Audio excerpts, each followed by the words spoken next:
Okay. Good morning, class. So today in our lesson we are going to look at writing, and writing today we are going to look at use of some punctuation marks in English. Use of some punctuation marks in English, and the highlight, we are going to look at the use of a comma, the use of apostrophe, and the use of capital letters in today's lesson.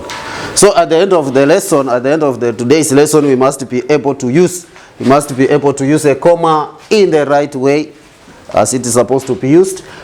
We must know where to use apostrophe as a punctuation mark. We must be able to use capital letters as required in writing. So at the end of the lesson also, we shall be writing an essay or a composition, and we shall be looking at how you can be able to write with the use of a comma, the use of apostrophe, and with the use of capital letters. So let us begin by looking at the use of a comma. We are saying a comma is used to indicate a brief pause in a sentence. A comma is used to indicate a brief pause in a sentence. And that's why when sometimes you are reading an article and you come across a comma, it means you pause.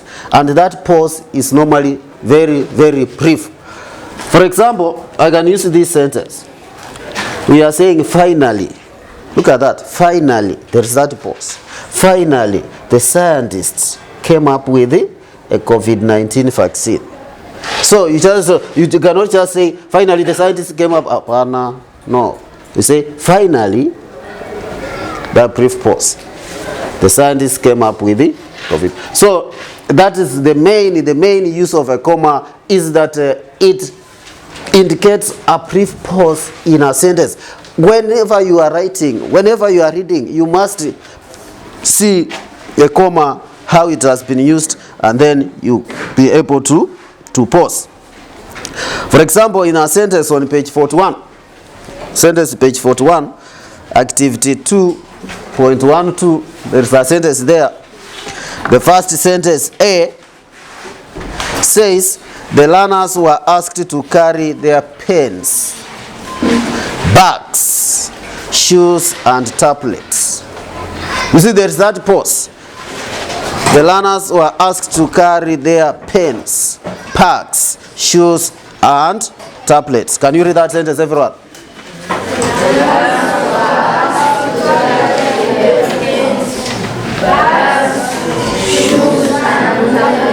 So you can see that there is that pause after a comma. There is that pause.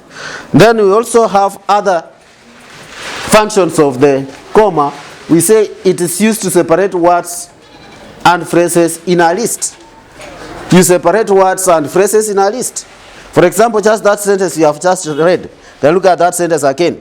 We are saying the learners were asked to carry their number one, pens.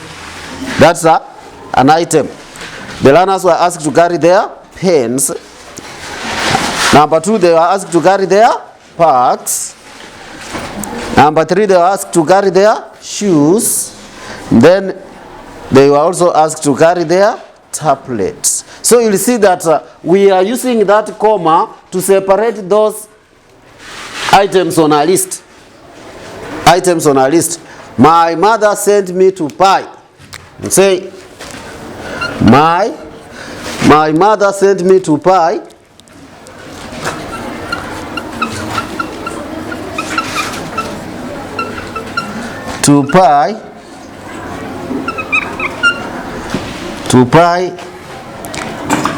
sugar, salt, what else? Milk and eggs. You like eating eggs, eh? So you see that there is a list of items. You separate using a comma. But when you want to mention the last item on the list, we don't use a comma, but use the conjunction and. So don't forget to put here a comma. You don't put here a comma. You also have the word and. So you don't put here a comma and then you will bring in the word and. That's wrong. So you just say sugar, salt, milk, and eggs. That is why we are saying we use a comma to separate words or phrases in a list. A comma is also used to separate. It's also used after an introductory word or phrase. You are introducing a statement. So that word that you use to introduce the statement must be followed by a comma. For example, you say, firstly or secondly, comma, secondly, comma, you must bring your parents. So I'm using, this is my introductory word. Introductory word must be followed by a comma. And here we are saying my introductory word is finally. So we say, finally, is that comma? The scientists came up with a COVID-19 vaccine. Finally, is that comma? Pause. The scientists came up with a COVID-19 vaccine. Can you read, everyone? Finally, the scientists came up with a COVID-19 vaccine. Good. So you will see that there are those introductory words, like you are starting a paragraph, you are starting a sentence. So there is that word that you introduce you with what you want to say. Firstly, secondly, thirdly, finally, and all that. So those are introductory words that must be followed by a comma. Then we're also saying a comma is used to separate quoted speech from attack. Quoted speech from attack. We have learned about the use of direct speech. Direct speech. For example, you say the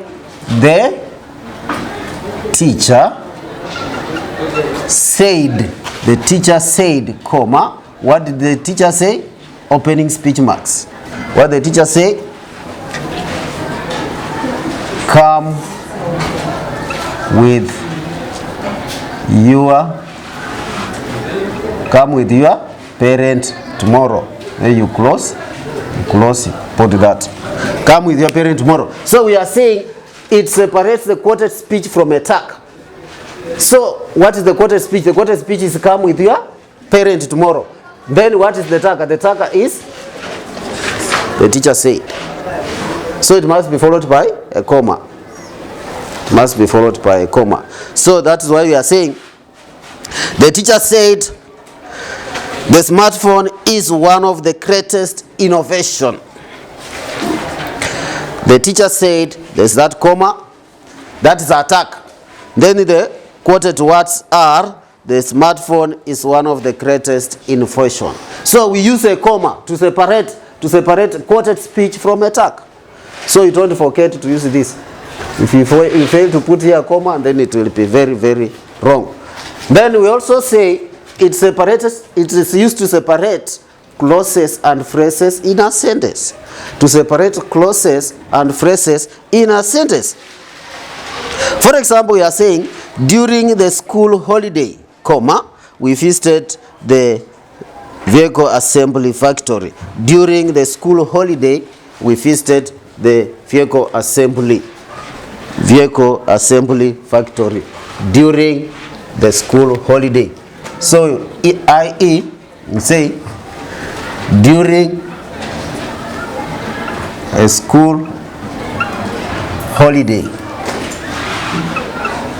During a school holiday, comma, we visited the game park. We visited the game park.